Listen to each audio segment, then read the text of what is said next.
This is the Fertility Friday podcast, episode number 51.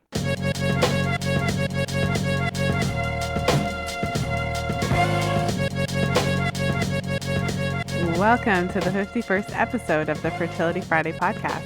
Thank you for joining me today. I'm Lisa from fertilityfriday.com, and this is your source for information about the fertility awareness method and all things fertility. If you've been enjoying the show, I would love it if you would take a moment and leave a review and a rating on iTunes. It would help the show to move up in rankings, and of course it just helps more people to find the show. And I do appreciate everyone who has taken the time to leave a rating and a review. I read all of the reviews, and I really appreciate you taking the time to let me know how I'm doing. And if you enjoyed today's episode, please stop by the show notes page and leave a comment. You'll find all the episodes at fertilityfriday.com/podcast. You can also find me on Facebook at facebook.com/fertilityfridays with an S, and on Twitter at fertilefriday. And as many of you know, I've recently created the Fertility Friday Facebook group, which is a fertility awareness-based Facebook group. So if you'd like to learn more, just go to fertilityfriday.com/community and you'll be redirected to the group. And today, I'm happy to welcome my guest, Angelique Panagos, to the show. Angelique is a nutritional therapist who trained at the renowned Institute for Optimum Nutrition in London. She was trained in the principles of functional medicine, which is a science-based method that assesses the underlying causes of symptoms. Angelique has a passion for the healing power of food and nutrients, and she works with her clients to enhance the systems in the body, including digestive function, strengthening the immune system, balancing blood sugar levels, and helping the body's natural detoxification pathways. Angelique specializes in the fields of fertility, female health and fertility, stress management, hormonal balance, energy enhancement, and digestive wellness. And her working approach is personal, supportive, and tailored individually to her clients. She works with clients either face-to-face in her London clinic or anywhere in the world via Skype. And in today's show, Angelique will be talking about her own journey to health and how she's benefited firsthand from the power of nutrition. And we'll also be talking about the impact of sugar consumption in the body, as well as various other topics that Angelique specializes in. So without further ado, welcome to the show, Angelique. Thank you so much, and thank you for having me. I'm absolutely loving the podcast that you have up so far. I think it's wonderful, and that knowledge is absolutely power. So I'm really pleased to be here. Oh, thank you so much. I'm happy to have you on the show.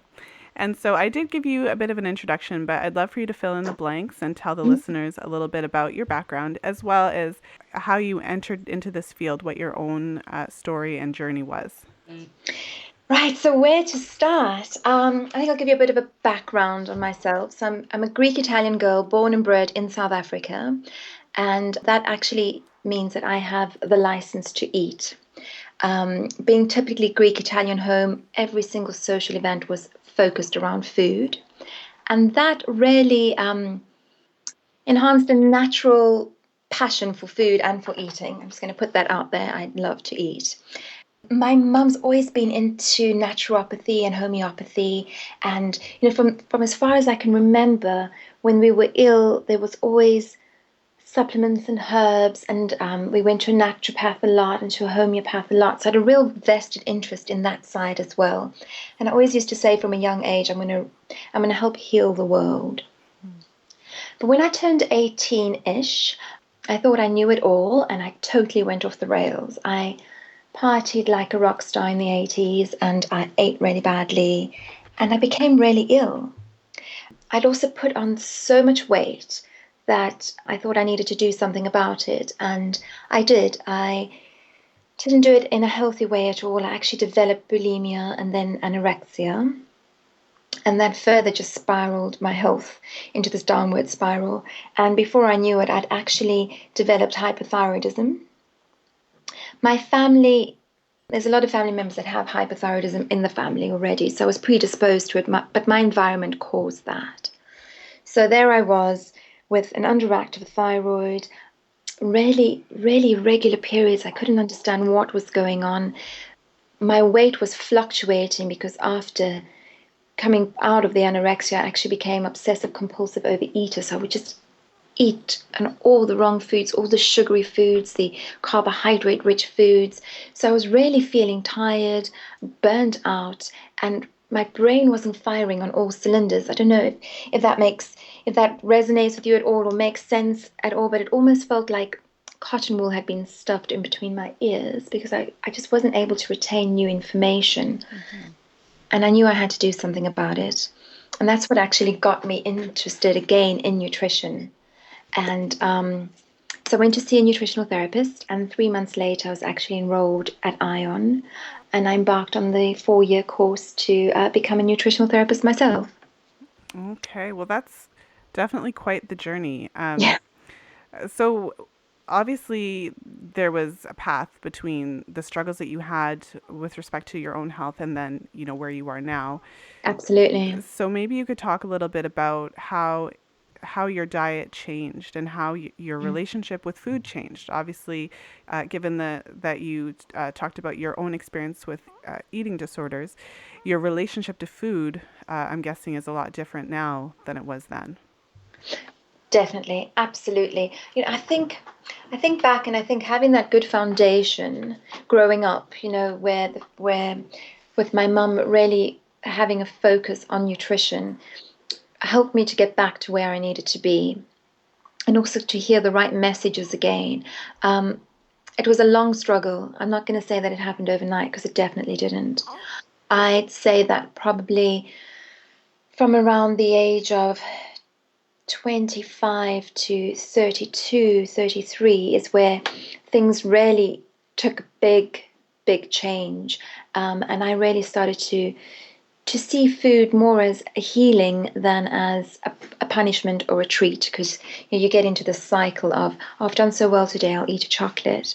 And then I can't believe I've just eaten a chocolate. I hate myself for that. So there was that whole cycle where you fight with yourself in your brain the whole time. I think the big things for me was finding out the links between how I was eating and how I was feeling. It's almost that aha moment. Um, Also, was diagnosed with PCOS after I started studying, actually. So I always had these irregular periods, about 90 days apart at times. So I really dived into what was going on because I wouldn't accept the doctor telling me that it was normal for some people not to have a period often. Um, and I think once I actually saw that with PCOS, so polycystic ovarian syndrome, is really driven by insulin and is driven by sugar and incorrect eating, that's when my whole viewpoint and my whole path of eating took a different turn. Okay, and what changes did you make? I noticed that, on your website, you talk about your philosophy on dieting and how the when you're working with clients, it's not really about having this strict, regimented diet. Mm. So maybe you could talk a little bit about your philosophy on eating and food and how, I guess, how powerful food is when used as a tool for healing. I'd say that, and especially coming because I draw on my own experience as well when I work with clients. And I think if I think back to the times where I would be extremely strict and say you may not have this, those were the times where I probably craved it the most.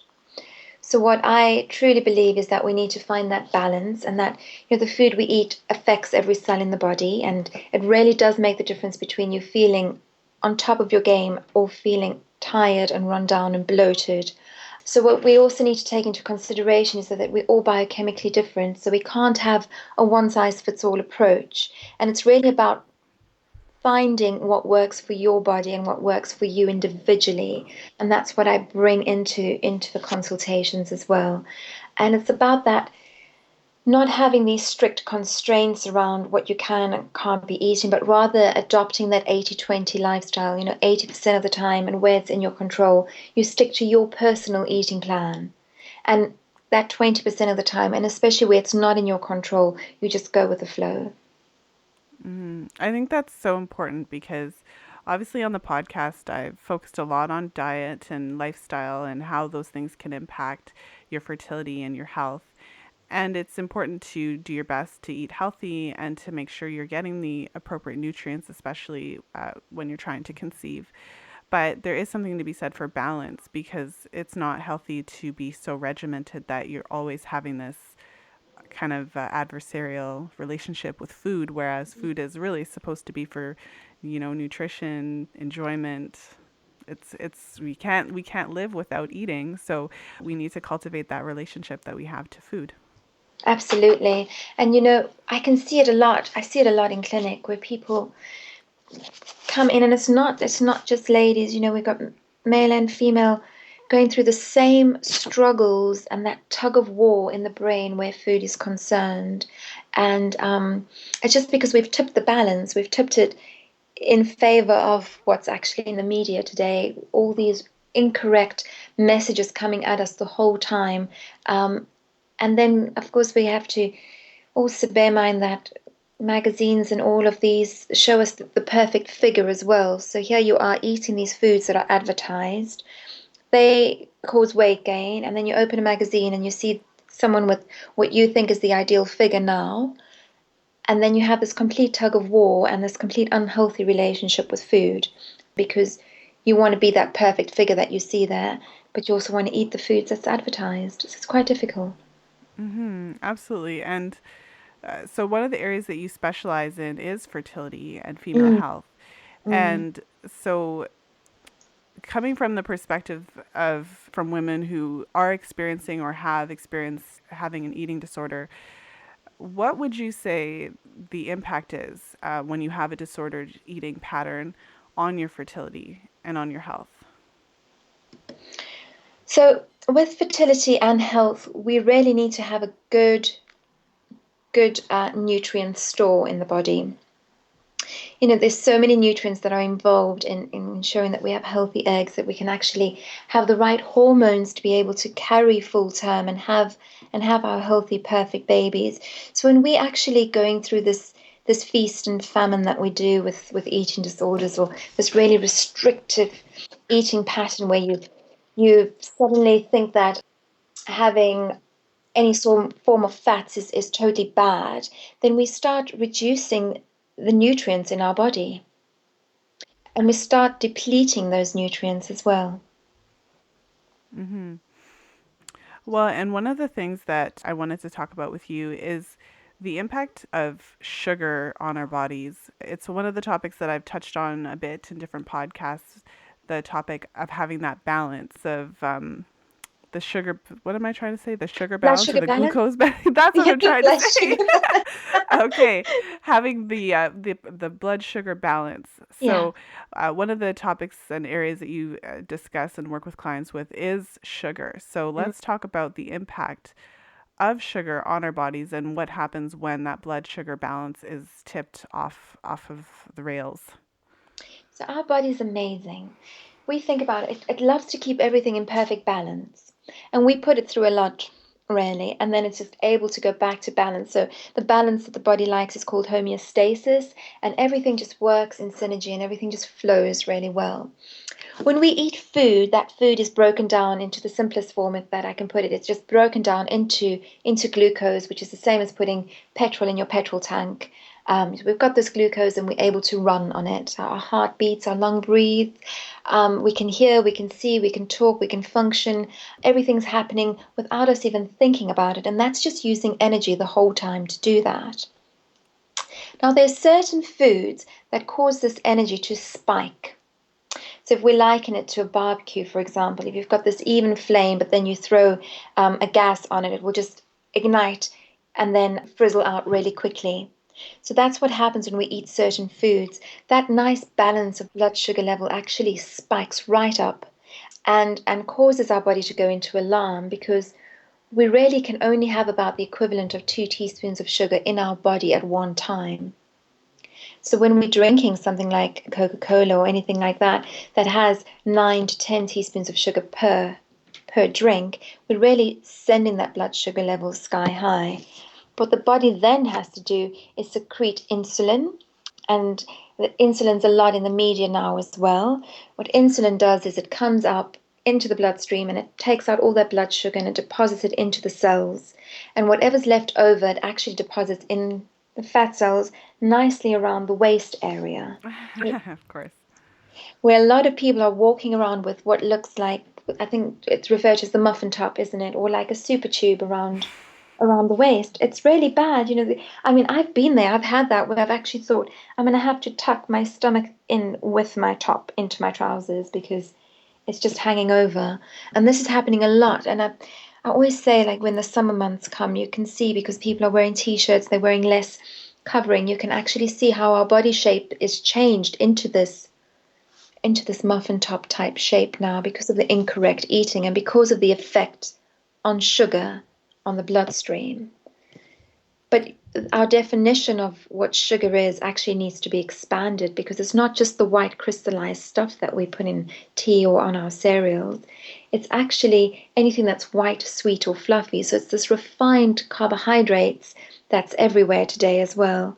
And it's that beige diet that a lot of people are eating. They're waking up and having a cereal for breakfast and then a sandwich for lunch and then a pasta for dinner. And all of those things really break down into sugar very quickly in the body and also have that same effect on our blood sugar balance. I think it's a really important distinction to make because I think, of course, you think of sugar as sugar, Mm, the crystallized sugar, and you think of it as anything sweet per se, but you don't necessarily think of it as bread or pasta. But exactly. to our bodies, it's actually the same thing. So, Absolutely. And it's normally the thing that we tend to crave when we're tired, for example. Um, and what happens as well, I don't know if you've noticed, but if you eat a nutrient dense meal, you eat, but then you feel full. But if you're eating something like a pasta or pizza, for example, or a bag of sweets, like a pick and mix sweets, or a big Coca-Cola or fizz pop, whatever the drink is, you can have so much more of that than what you could do a nutrient dense meal. hmm. And what's happening there is that we're actually causing an imbalance in two of our hormones which control appetite. And that also needs to be mentioned and taken into account. So we've got these two hormones. So there's ghrelin, which is our hunger-inducing hormone, which is secreted from the stomach wall, and then we've got something called leptin, which is actually secreted from the fat cells, which signals that we are full. But when we having all the sugar coming into our body the whole time, those signals are totally mixed up. So that ghrelin keeps producing more signals that we're hungry, we're hungry, we're hungry, and that doesn't allow for leptin to give us that feeling of feeling satisfied that we're full now. That's interesting. That's a good explanation as to why uh, I can speak for myself. I can't speak for anyone else, but Mm, you crave sugar and you eat there's that whole concept of empty calories. So absolutely. eating junk food and knowing that you're not really getting a whole lot of nutrition, but at the same time still craving more because it's never really satisfying. So that's a really good explanation as to why that is. But why is it a bad thing? So you did describe that we're only to have about 2 teaspoons of sugar in our bloodstream at any given time. So Mm, what happens if I'm eating sugar all the time? So if I have the bagel for breakfast and I eat the pasta for dinner and I really like donuts and I drink the occasional pop throughout the day. So if my lifestyle is such that it's sugar and refined carbohydrates are just part of what I eat, what is mm, that doing to my body? Why is mm. it a bad thing? So first of all, that type of lifestyle. So we spoke about insulin. So if we keep having this insulin spike, then our cells actually eventually become resistant to the insulin. So it's almost as though the insulin's gone knocked on the cell wall and said, here's some more sugar, here's some more sugar, here's some more sugar. And then the cell just says, I think there's something wrong here. There can't be that much sugar. So I'm actually not even going to answer that knock anymore. So we have this circulating blood sugar in the body. And that actually leads to type 2 diabetes. It can lead to type 2 diabetes. It has an effect on our blood pressure. It also has a knock-on effect on cells mutating, an increased risk of cancer, inflammation in the body, and it really just frazzles our hormones as well. Okay, and Maybe you could speak a little bit more to the impact on hormones in general and fertility, because as I've talked about with different guests on the podcast, PCOS is related to insulin sensitivity and obviously has an impact on fertility. So, what is the connection there between excessive sugar consumption and fertility? So when we have this excess sugar consumption, as I said now, it actually increases inflammation in the body. So there's two things that are going to happen here. First of all, if we just talk a little bit about fight or flight response as well, because that really links in with this. So we've got the adrenal glands that sit above the kidneys, and they are in charge of our fight or flight. So a lion walks through the room, and we're going to make that split-second decision. Are we going to stand and fight the lion, or are we going to turn around and run away? And what happens in the body is the adrenal glands secrete both cortisol and adrenaline in the attempt to be able to get enough blood sugar into the blood so that you can actually run away from this lion that's about to attack you. But there is no lion attacking us today. It's normally the fact that we've just read an email that's made us really angry, and we're going through those same responses. Now, the hormone, the stress hormone overrides any other message in the body. I'm going to repeat that though, because it's really important. Our stress hormones override any other message in the body. So, cortisol, which is really interesting, cortisol actually competes with one of our hormones to be able to create cortisol. And that hormone is progesterone.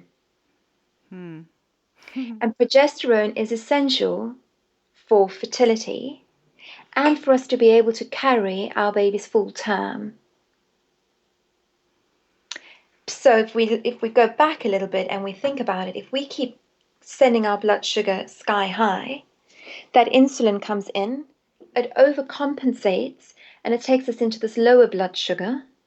When our body goes into low blood sugar, it automatically calls to the adrenal glands and says for the adrenal glands to then secrete the adrenaline and the cortisol to break down the blood sugar stores. So there we have a stress response in itself. Then this elevated inflammation that happens in the body because of the sugar, cortisol's other function is to reduce inflammation. So again, we go back to the adrenal glands and we say, hey, cortisol, can you come reduce this inflammation that we've caused? For cortisol to be made, it needs progesterone. So can you see where I'm getting at with that? The more sugar we eat, the less progesterone we have. And then that prevents us from being able to naturally reduce that inflammation that's being caused. Naturally reduce the inflammation, naturally to ovulate, naturally to keep the baby full term. And one of the things about progesterone with respect to the menstrual cycle is progesterone is produced after ovulation. So if you're not ovulating in the case of PCOS, then you have significantly less progesterone than if you're ovulating regularly. So it's almost like a vicious cycle. Exactly. And then if we start affecting, so our main hormones as they come in, so we eat cholesterol that gets broken down into pregnenolone, that then gets further broken down into your sex hormones, estrogen, progesterone, and your androgens, testosterone and DHEA. So when we start causing this elevated cortisol the whole time, it actually starts depleting our DHEA as well. So therefore, it starts having a knock-on effect on all the other hormones, and in effect, it will have a knock-on effect on estrogen as well. Well, that sounds like a pretty grim picture as far as fertility is concerned. And you did touch on, of course, we were talking about the impact of stress and how important that is. Did you want to delve into that a little bit further and talk about the really profound role that stress does play on fertility and our health? And I mean, I keep talking about this in clinic as well. I think this has to get more airtime about that whole stress sugar cycle as well, because they seem to go hand in hand. So we stress, we have lack of sleep. Lack of sleep is helps us to get these lovely cravings for sweeter foods as well. So if we if we don't start managing our stress, because we're living in a chronic stress at the moment, it's no longer acute stress. Maybe there is acute stress um, in life, as there should be. If you were to step out in front of a car, for example, and it beeps its horn at you, you're going to step back immediately, and that's adrenaline. That's acute stress. That's how stress is meant to be. But we're in this chronic stress at the moment. And in this chronic stress as well, I'm going to say it again, the message of stress overrides any other hormone in the body. So if you, in this chronic stress state, your body thinks, how can I possibly take on a 9-month project if I'm about to be eaten by a lion every day? And that's also why we have this knock-on effect on fertility as well, where stress is actually reducing our chances of falling pregnant naturally and then of carrying full term. See, I think it's hard for a woman who's struggling with fertility challenges to hear people to say, just relax. Like I think It's the I hardest thing. I would imagine that, like it's like, well, that's easy for you to say, right? And obviously Mm. sitting down for 10 minutes and putting your feet up doesn't cure all of your fertility challenges, but I think it's obviously more complicated than that, and it's something that it's a real factor that's playing a part in fertility challenges. But I think I would imagine that that's really hard to hear and to quantify. So Mm. let's put it into action. So if you're working with a client who is Mm. fully addicted to sugar, I've been there. I am, a recovering sugar fiend. And from my own experience, it really wasn't until I really shifted my diet and really started to incorporate healthy fats into my Mm. regular daily eating that my sugar cravings really just kind of subsided. Not to say I never craved some dark chocolate or whatever, but for me, from my experience, was that it is possible for those sugar cravings to subside, but it doesn't just happen. It happens with changes to your sleep, changes to your diet. So you have a client, they eat a lot of sugar, the cravings are real. Maybe they're not getting enough sleep or whatever the case is, but they're craving it. How do you help your clients to start addressing those things? When I have a client that comes through the door and they say they're drinking about 4 cups of coffee a day, I think, okay, probably need to get that down to about 1 cup a day. When someone walks in and says they're eating 2 chocolate bars a day, I think, oh, I've got my work cut out here. This one's going to be really tough. So, sugar actually works on the addiction centers in the brain. It lights them up like a Christmas tree, little twinkly lights, and we just want more and more of that sugar hit. And you'll notice that, especially if you like I used to eat so much sugar, and then I thought, oh no, let me switch to sweeteners and things that are artificially sweetened. And then I realized that I needed sweeter and sweeter and sweeter things, because what happens with this taste of sugar is it actually primes the taste buds, and you need more and more and more to get that same fix. So the first thing that I need to do with clients is first of all talk to them about stress and talk to them about sleep, because the most insidious way of making you crave sugar is actually to reduce your sleep. And we really have to look at what's happening in the body, because between 1 a.m. and 3 a.m., your liver's actually detoxifying. And if you're not getting to bed in time, you're actually hampering the body's ability to clear toxins. The liver also regulates sex hormones. So again, there we need to bear in mind that, without sleep, you're actually affecting hormones, as well as you make really bad decisions when you're tired. Um, then the other thing is to balance blood sugar levels. Now, that is actually quite easily done. And you mentioned quite a few things there already, bringing more fats into the diet and learning that fat isn't the enemy, sugar is. And also to get into the habit of regular meal eating. Because I've also noticed, and it was me as well, is that when we eat a lot of sugar, we tend to skip meals. Mm. And so when we skip meals, we actually cause our body to go into low blood sugar. And then again, the body goes to the adrenal glands to help us break down the blood sugar stores, and then that raises our blood sugar. But at that point, we might have a chocolate bar and a coffee, so that further shoots up our blood sugar. Then insulin comes in to take it out, drops down again. So you just have this vicious roller coaster going up and down the whole day. So the ideal thing to do is to bring protein in with every meal or snack, and making sure that it's a good quality protein as well. So if you're just having a bowl of oats for breakfast with some honey on, you're really eating a bowl of sugar. What you need to do is you need to add some form of protein to that to be able to lessen the breakdown of the glucose in the body. So by that I mean making sure, first of all, that you're not eating a refined porridge, that it's whole oats if you're going for oats, and then maybe adding in some nuts and seeds or some tahini paste, anything like that, just to bring in a form of protein into it.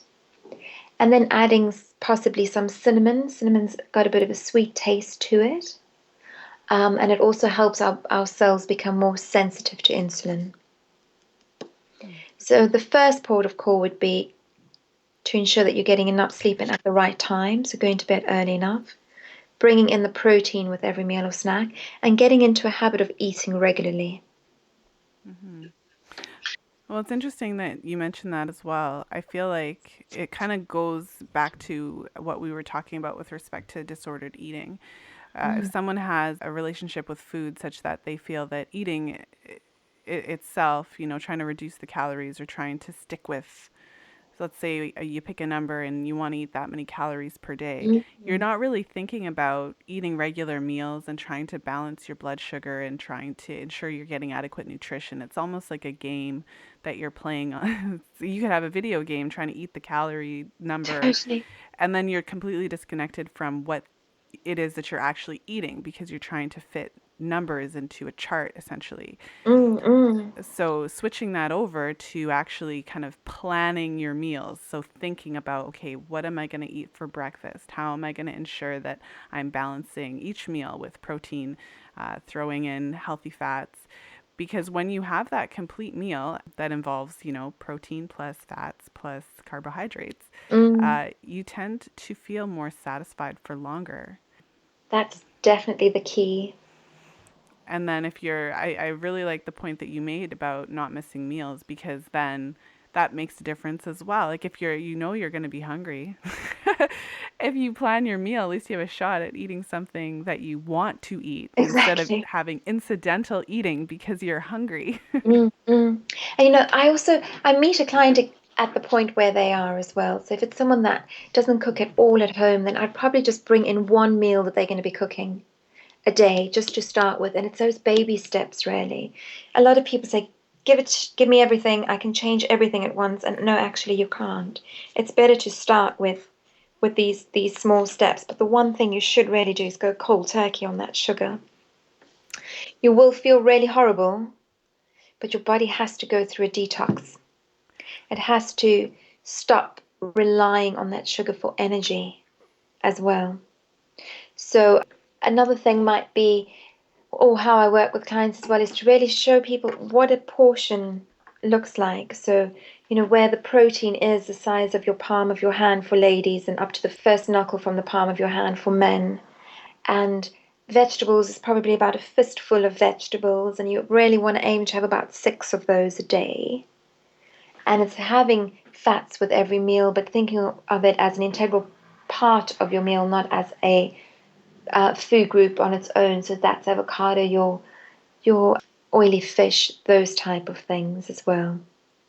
And how does shifting to this type of diet, obviously focused on foods less refined, I'm Mm, guessing more actual vegetable, like more what they call macronutrients, like yeah, fruits, real food. vegetables, nuts, seeds, etc., as opposed to things that come in packages. Mm, How does that have an impact on digestion? So I know one of the areas that you work with clients is to help to enhance their digestive function and to you touched on also detoxification, so help the body's natural detoxification process. So perhaps you could talk about how making these types of dietary shifts impacts not only the blood sugar levels, but also digestive function and improving the detoxification pathways. Mm.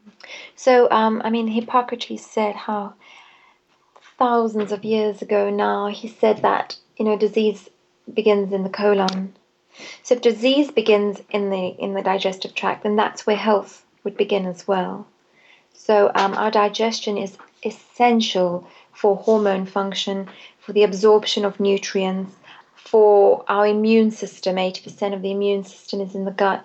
For our happy hormone, serotonin, for our thyroid hormone to be converted as well into its active form. So it's really essential that we have this functioning digestive tract. So if we take a little dive into the digestive system right now and we go into the small intestine, it actually has these finger-like protrusions which are called the microvilli, and on each of these protrusions there's what's the good bacteria, the microbiota, which is the probiotics. And what their job is to help us further digest and absorb the nutrients from our food, create certain nutrients, and they are our immune system, and they also fluff out the stool so that we can get that peristalsis happening within the gut so that we can have a stool movement.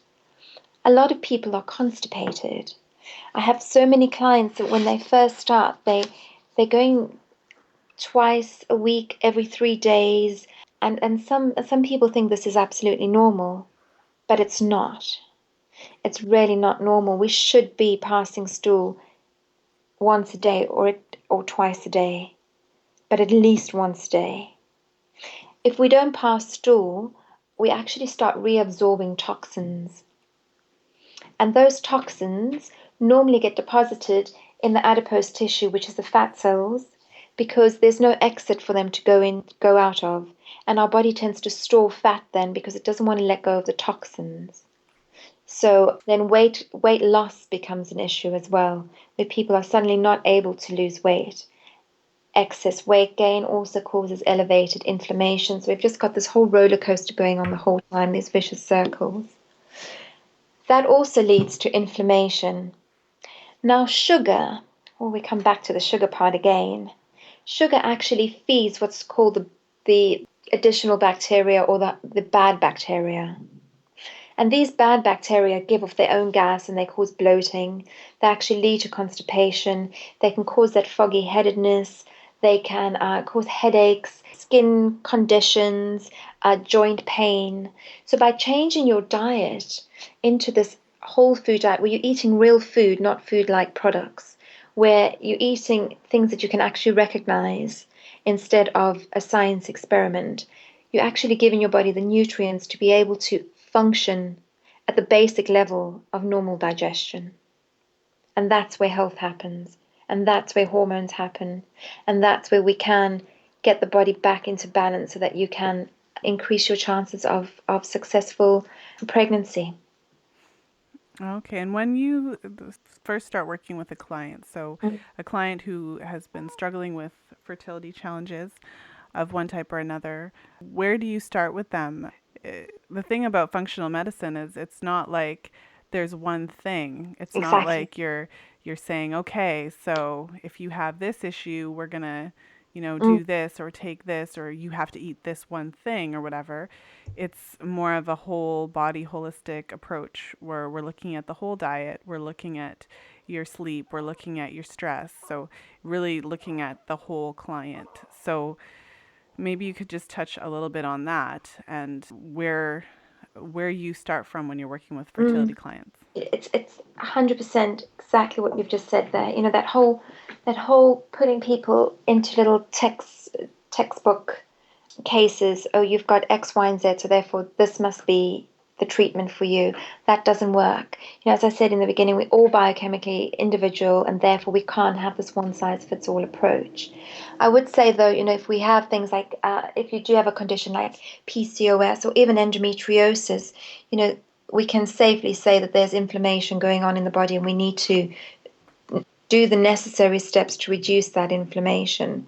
But I'd say with working with a client, any client that I work with, actually, I take a detailed health history. Our first session is an hour together beforehand, they fill in my health questionnaire, which is over 5 pages, and they send me a food diary as well. And that really gives me a starting point to be able to dig deeper and to see what the underlying causes of what's going on in the body are. And it might be that we only need to start with reducing the amount of caffeine in the diet, bringing in some vegetables because there's no vegetables in the diet, and starting to wean people off sugar. Or it is that we go into a detox to start with. And I like to do a cleanse with fertility clients because the liver is so important for hormone function. And our liver is amazing because it can really take care of itself. It's one of the most incredible organs. I think all of our organs are incredible, but it really helps to detox itself and to replenish itself. But sometimes it just needs that little bit of extra TLC, a little bit of a spring clean, and really taking in good nutrients to be able to really to do all the functions that it can do optimally. So that's where detox might come in. It might be a case that I do functional medicine testing, biochemical laboratory testing. So either a stool test or organic acids looking at the urine or a saliva to look at the hormones. And that in itself might come back with us needing to do a more of a gut cleanse there as well. So it's really individual to the person where we start. One of the things that we haven't really talked about on the podcast is the whole idea of cleansing. And so Mhm. maybe you could kind of take us through just a general idea of when you say cleanse, what does that look like? How long? What is it like for your clients? So there's different.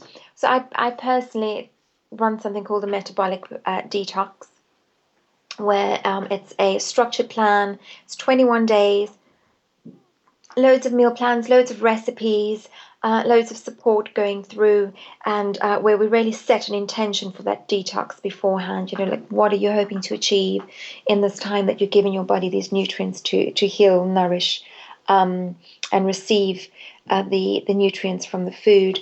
So, think the cleanses can be structured like that, or it can be simply making some changes in the diet. So that would be taking sugar out of the diet.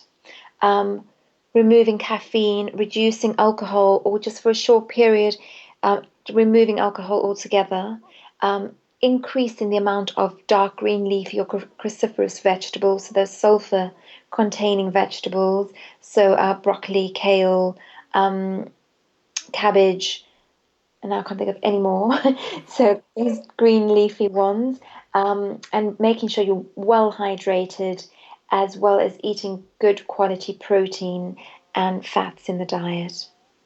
Oh, okay.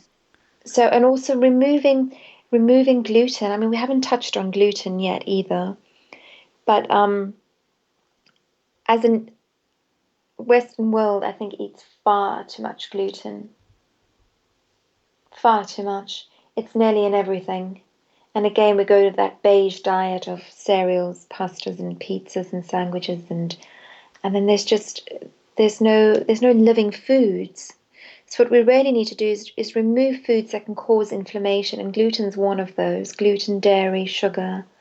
Remove them for a period of time. Whether you want to do a 5 day cleanse, a 7 day cleanse, or a 2 to 3 week cleanse. And I do have some online cleanses on my website as well, where you can do them at home, um, and just allow the body to reduce that inflammation so that you can absorb your nutrients properly. And so we could talk a little bit about gluten and why, because I know you mentioned that gluten is one of the foods that may cause inflammation.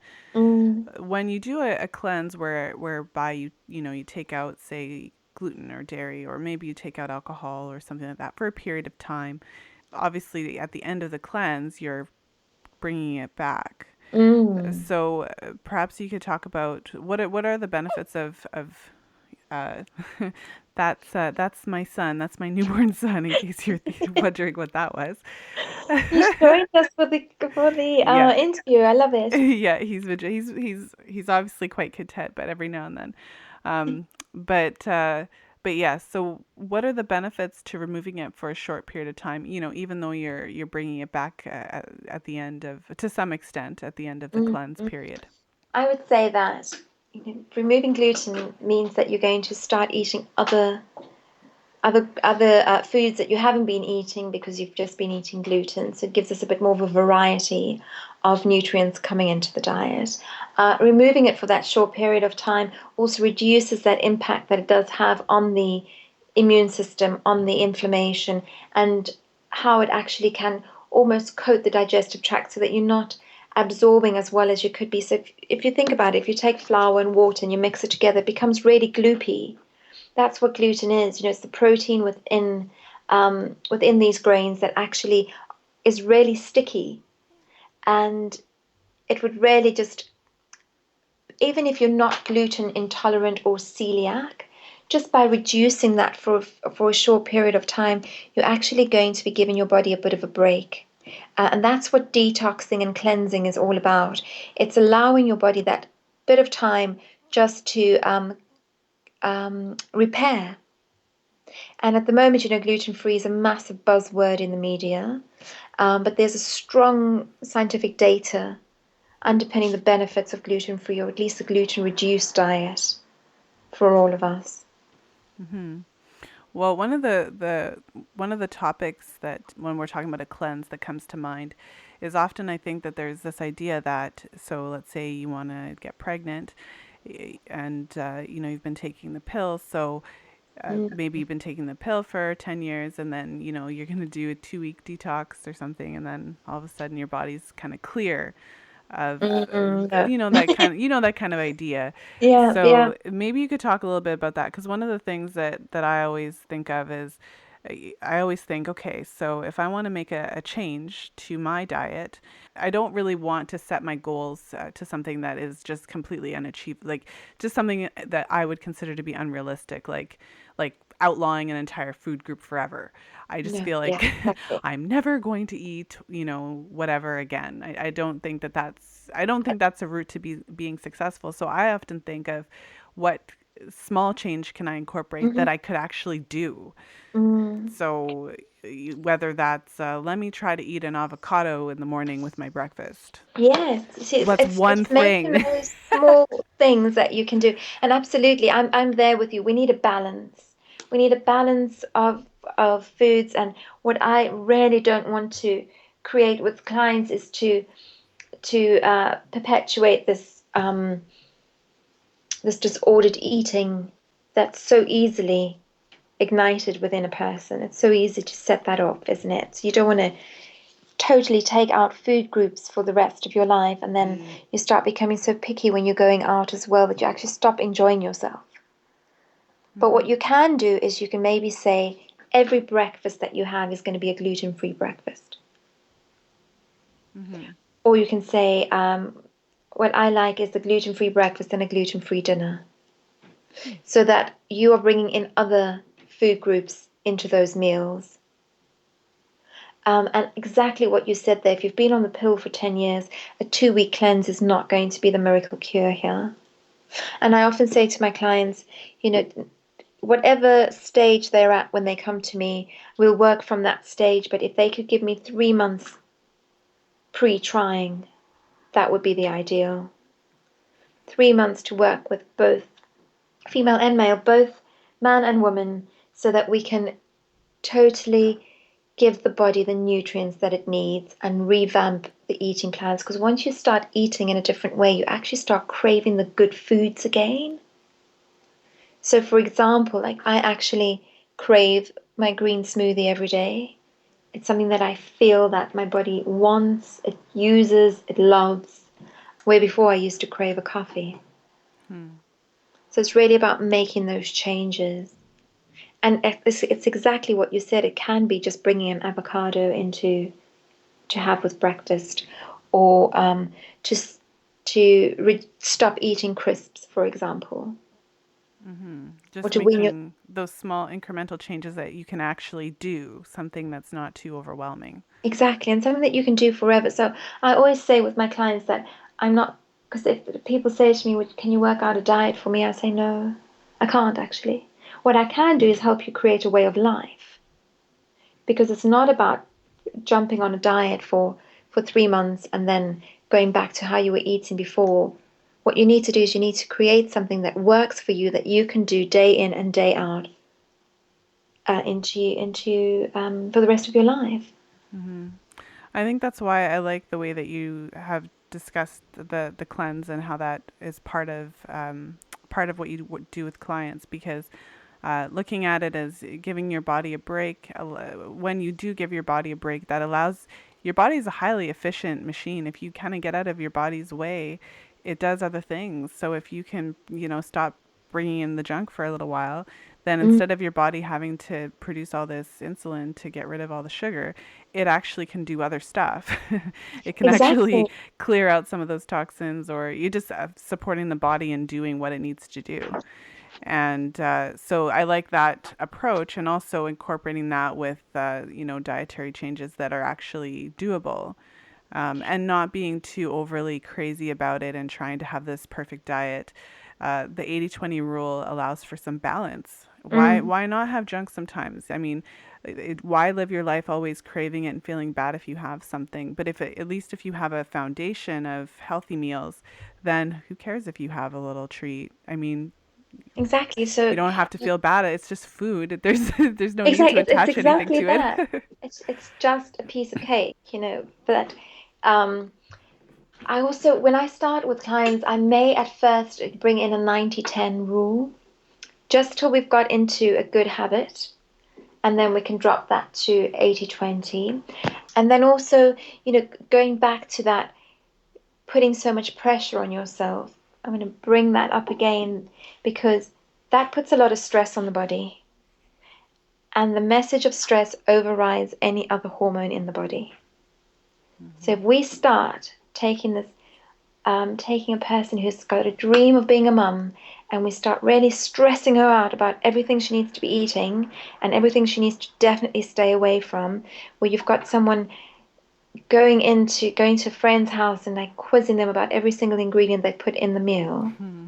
And what we've just done there is we've just caused stress. Stress is going to take progesterone and create cortisol, instead of taking progesterone and giving you a proper functioning cycle. Because and fertility isn't just about having a baby. Fertility is about having that beautiful dance of our hormones every month, and where it's a nice Zumba class dance. It's just, Mm-hmm. it's an enjoyable experience, instead of having these real crazy moments in the month where you think you can actually take someone's head off.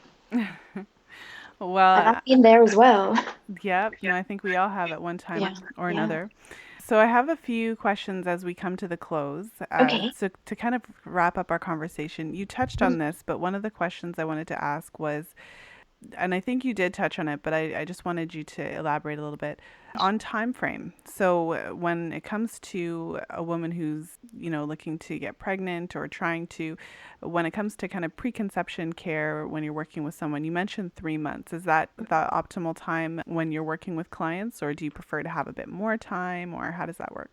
I always think that the minimum time it takes to have a baby is 12 months. It's not 9 months. It's 9 months for your project. It's a 9 month project. But that 3 months before, we really need to get the nutrients into the body. But if you go a step further, for me, ideally, it would be 6 months before, because when at first with conception, before the placenta attaches, the baby is actually using your stored nutrients. So therefore, we need to make sure that we've cleared out toxins, we've filled up the nutrient store cupboards with full of nutrients, so that we've got a lovely, healthy, blood-rich lining for implantation to happen.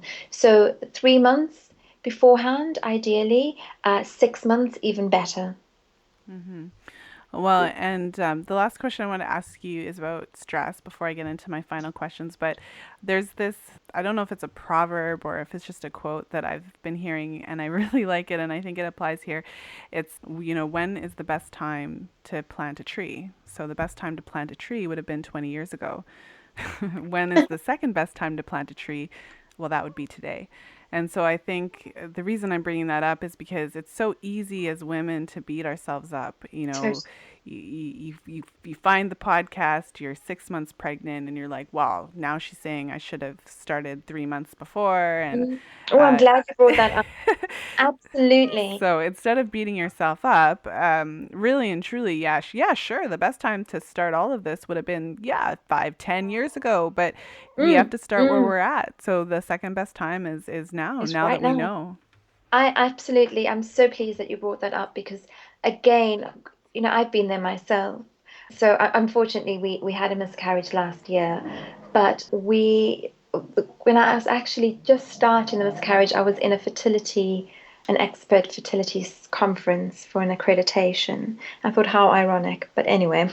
So I was sitting there, and so we were going through all the nutrient status and how looking at the different types of folate and the going through everything that we needed to take. And I was sitting there taking stock, thinking, okay, did I do that? Did I do this? Oh, I don't know if I ate enough green vegetables. I was beating myself up, and then I just thought, whoa, stop the bus right here. What I'm doing right now is absolutely perfect. And it's at the point where you are now. And that's why I also said a couple of times that I meet the client at the point where they are, because you can't do anything about 3 months ago. You can't, exactly. You can plant your tree right now. Yeah. And I think that's so perfect. I'm so glad you brought that up because anyone listening to the podcast that suddenly had that freak out moment, don't. Just do what you need to do at this present moment right now. Get your nutrients in and cut that sugar out. Mm-hmm. Well, and final questions of the day. Mm. What would you say is the biggest myth about fertility in general that you'd like to see corrected? Oh, that's an interesting one. Let me have a little think. I think that diet doesn't play a role in fertility. Yeah, that's a I've big myth. heard that a lot from doctors, unfortunately. Where my clients will come to me and they're like, look, my doctor said that coming here is not going to really help, but they said you might as well try it. And I just want to bash my head against the wall and say, no, it has a major impact because we run on nutrients. So therefore, how can it not have an impact? So yes, I think that's the one that I'm going to go for. Diet plays a big role in fertility, but not only your baby's health, it's your health to be able to have the energy to have a newborn, because Mm-hmm. that takes a lot of energy as well. So yes, that's my myth busting over there. Okay. And what would you say is the most important thing that a woman should know when she's trying to get pregnant?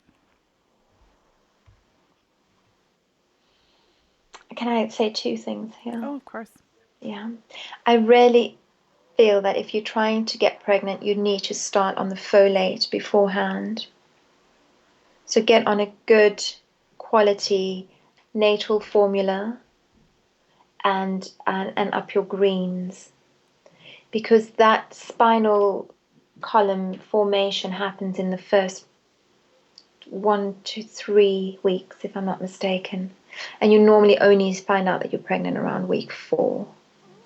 So it would be week 2, but we take it from ovulation. So yeah, getting in that folic. I say folate because a lot of supplements have folic acid in, but really I would say go in with the already converted. It's what the body would convert it to is folate, is folinic acid or methyl tetrahydrofolate. So get a good quality nasal supplement and relax. And Mm-hmm. I can say that because I've been there and I'm going through it at the moment. So I can say that we all need to relax because the stress hormone overrides any other hormone in the body. Well, I'm going to say 3. I might keep you here all night now. Um, and that's sugar. Get Mm-hmm. rid of the sugar. Yeah. It's not doing us any favors, and it is the wrinkle monster as well. So it's just not good in any form. Okay, and last question of the day. For a woman listening who is currently on the pill, she doesn't want to get pregnant now, but she's thinking about pregnancy perhaps in the next couple of years. What advice, if any, would you give to her? Come off the pill. Can I give that advice? I really, I know that people are really scared of coming off the pill in case they fall pregnant. But there is a certain time, if you start mapping your ovulation, there's times that you can avoid, and there's other forms of contraception that you can also use. That pill blocks your absorption of your B vitamins, which are essential again for optimal functioning as a female. So, and if there is absolutely no chance that you're going to come off the pill, until you are about to start trying, then I'd really encourage you to do what I do, and that is to live a life that incorporates a cleanse. So by that I mean having lots of vegetables. So it's your cleanse-like items that you're doing every single day. Lots of vegetables, reducing that sugar, and ensuring that you're having that good quality protein, because that's essential for your hormones as well. Mm-hmm. Well, I think that that is a great note to end on. So, Angelique, I'd like to thank you so much for being here today. I really appreciate you taking the time to share your knowledge and your wisdom and your experience with our listeners. And so, if any of the listeners have been inspired by what we talked about and want to find out more information about you, where can they find you and how can they get in touch with you? Thank you so much for having me. I've really enjoyed this, and I hope that I was able to. I get really passionate about things, so I hope I haven't gone off on too many tangents here. But please do Not at get in all. touch. If anyone would like to get in touch, my website is angeliquepanagos.com, or I'm also on Twitter as AP Nutrition, and on Instagram as Angelique Panagos. I'd love to connect, and if there's any questions, um, please feel free to get in touch. And I think the more I think about it, for my own personal journey, knowledge was key for me. It was when I understood what was happening in my body, and I was able to not look at, because I'm the best consumer that there is, but when I was able to look at things with a skeptical mind and a questioning mind, and realizing that things that were being promoted as healthy weren't necessarily healthy, and making those changes. So I'd love to just, we need to continue that. It's that ripple effect, and exactly what you're doing here is exactly that. It's that absolute ripple effect, and I'm so pleased to be involved. Well, thank you so much. So, once again, thank you for coming on the show. I really enjoyed our conversation. It was nice So meeting thank you. you. And welcome to your little prince as well. Thank you. Yes, he's 3 days old at the time of recording. He's been a very good guest on the show. He's been brilliant, and mum is a super mum. I'm really, yeah, congratulations again. Thank you. Yes, he came 2 weeks early. So the plan was for the bun to still be in the oven at the time of recording, but that's okay. Let the cat out of the bag. That's a really bad analogy, but we'll go with But I it. know what you mean.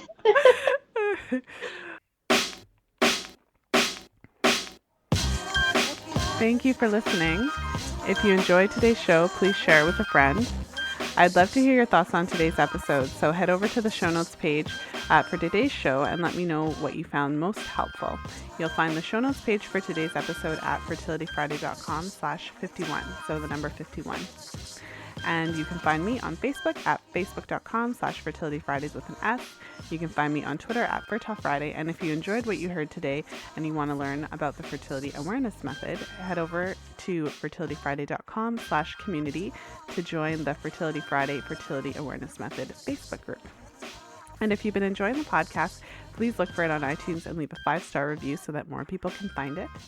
And of course, I appreciate all of you for taking the time to tune into the podcast, whether you are on the go or if you're commuting to work. So thanks again. And as always, be well and happy charting.